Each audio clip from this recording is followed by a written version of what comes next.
So let me share with you one of the easiest, quickest and of course tastiest version of pumpkin, and it's best to have with some hot rotis or some steamed rice. Very easy to go recipe, perfect for breakfast, lunch, dinner. Anytime you carve it, you can have it made under just half an hour. This recipe is a must for all those times when you really want to have something nutritious yet delicious. Do try this recipe. You are gonna love this version of pumpkin. Hey guys, I'm Subhankari and I welcome you all to my channel Su's Food Corner English, and I hope you all are doing great in your lives. If you are new to my page, do not forget to subscribe to my channel, and thank you guys for loving my channel so much and liking my videos. Stay tuned for this entire recipe of this pumpkin. For this recipe I have taken here half a kg of orange pumpkin. Basically it's called Arjun pumpkin here in India because of this bright orange color, and there also a light yellow version, but for this recipe or any other recipe of pumpkin I usually prefer bright yellow or orange color pumpkin. Potatoes I have taken, nicely washed them, peeled and cubed them, and here are typically known as Vadi or sun-dried lentil fritters. Very nice taste for this recipe. And have some shallots, small onion, salads, you can have the regular onion also. So basic recipe, very few ingredients. Here I have heated mustard oil, 1 tablespoon in medium flame, and first I'll just nicely roast this Vadi, or as I said sun-dried lentil fritters, easily available, and this will take around 2 to 3 minutes in medium flame, and you can see how beautifully they have turned golden brown. Then I'll be heating some mustard oil, green cardamom, 2 and cinnamon for tempering. And these beautiful shallots are literally the game changer of this recipe. A pinch of salt goes in. You can also use the regular onions, but actually the sweetness of these shallots will give a very nice flavor for this recipe. I'll just fry them till they are just golden brown, and I have crushed some garlic, ginger and green chilli.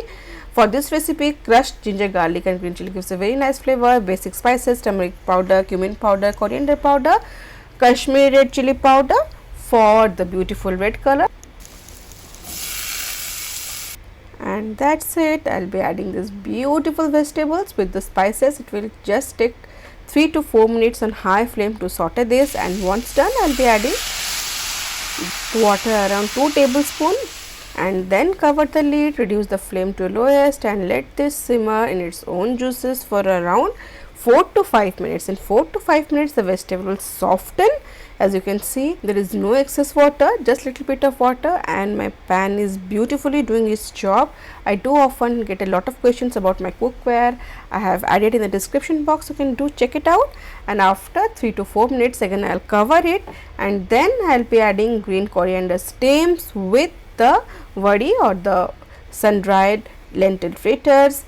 Again I'll give it a mix and let it cover and cook for more 10 to 12 minutes in lowest flame, and the steam that will be formed, that will be perfect to soften the Vadis and the vegetables. And finally I'll add some green coriander leaves. You can adjust the timing according to the softness of the vegetable you want. It should be a little bit mushy, yet it should be intact, and for me it's perfectly done. The aroma is just overwhelming. The small shallots with the crushed ginger, garlic and the pumpkin with the green coriander stems has done its work. Very simple recipe, very minimal spices, yet the flavor is just unforgettable. You will be amazed by the flavors, that's for sure. And I have served this, topped it with some green coriander leaves and some ripe red chilies. Completely your choice. If you want, you can add some more chilies, otherwise it's already done. And as I had said, I serve it with some hot rotis or Indian flatbread. I'll just give it a mash and then fold it and then enjoy. You can also pair this beautiful preparation with some hot steamed rice. Whatever way, that's your choice completely, but do try this recipe. I hope you have liked my video. If you have loved the video, do give a thumbs up, share with your family and friends, and do not forget to subscribe to my page. You can also follow Su's Food Corner English on Instagram and Facebook. See you in next video. Till then, stay safe, love life and happy fooding.